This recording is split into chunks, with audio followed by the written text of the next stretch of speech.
మన జీవితము పాపం బట్టి కాలిపోయింది. మన జీవితము ఉండాల్సిన స్థితిలో లేదు. ఈరోజు మన జీవితాలు క్షేమంగా ఉండాల్సినవి పోయి నష్టాలు పాలై కాలిపోయినట్టుగా ఉన్నాయి. కాబట్టి పాపము అంత తేలిగ్గా వదలదు మనల్ని. పాపం ఏం చేసింది నీకు? నువ్వు అప్పటికప్పుడే పొందుతున్న ఆనందము నీ జీవితానికి ఇప్పటి వరకు కలిగిన ఫలితం ఏంటి? దాని మూలముగా ఎన్ని కష్టాలు, ఎన్ని నష్టాలు, ఎంత వేదన. కాబట్టే దేవుడు అంటున్నాడు, ఈరోజు బూడిదలో కూర్చుని నీ జీవితాన్ని మరొకసారి దేవునికి సమర్పించుకో.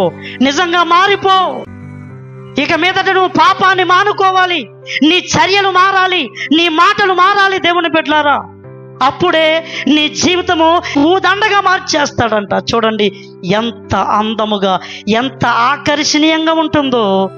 కాలిపోయి వికారం అయిపోయిన మన జీవితాన్ని దేవుడు అందముగా, ఆరోగ్యవంతముగా, ఆశీర్వాదకరంగా, క్షేమంగా, సమాధానకరంగా ఆయన మార్చగలిగిన వాడై ఉన్నాడు. ఇప్పటి వరకు నష్టపోయి ఉన్నామేమో దేవుని బిడ్డలారా.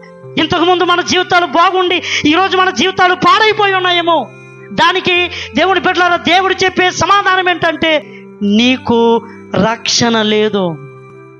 నువ్వు అనుకుంటున్నావు నేను రక్షించబడ్డానని, కానీ నీ జీవితము ఒక పక్క నుండి కాలిపోతా ఉంది. చూడండి 2 కొరింథీయులకు రాసిన పత్రిక 7వ అధ్యాయం 10వ వచనంలో ఏమంటాడంటే, శరీర సంబంధమైన దుఃఖము మరణమే, కానీ ఆత్మ సంబంధమైన దుఃఖం అయితే నీకు గొప్ప రక్షణ వస్తుంది.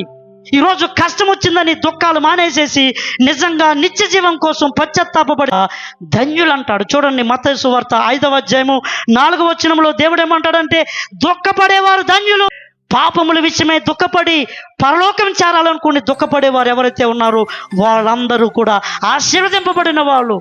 ఎందుకు ఆశీర్వదింపబడిన వారంటే, బూడిదకు ప్రతిగా వారి జీవితంలో దేవుడు తన నూతనమైనటువంటి పువ్వును, పూదండను దేవుడు ఇవ్వబోతున్నాడు. అవమానాలకు ప్రతిగా రెట్టింపు ఘనతను ఇవ్వబోతున్నాడు. దేవుని బిడ్డలారా గమనించండి, జీవితాన్ని మళ్ళీ రిపేర్ చేస్తాడు దేవుడు.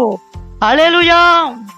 దేవుడు చేతుల్లోకి వెళ్ళిపోయిన ప్రతి ఒక్క జీవితాన్ని దేవుడు మళ్ళీ రీకన్స్ట్రక్ట్ చేస్తాడు, నూతనం చేసేస్తాడు. చూడండి, బూడిదకు పువ్వుకు ఏమన్నా సంబంధం ఉందా?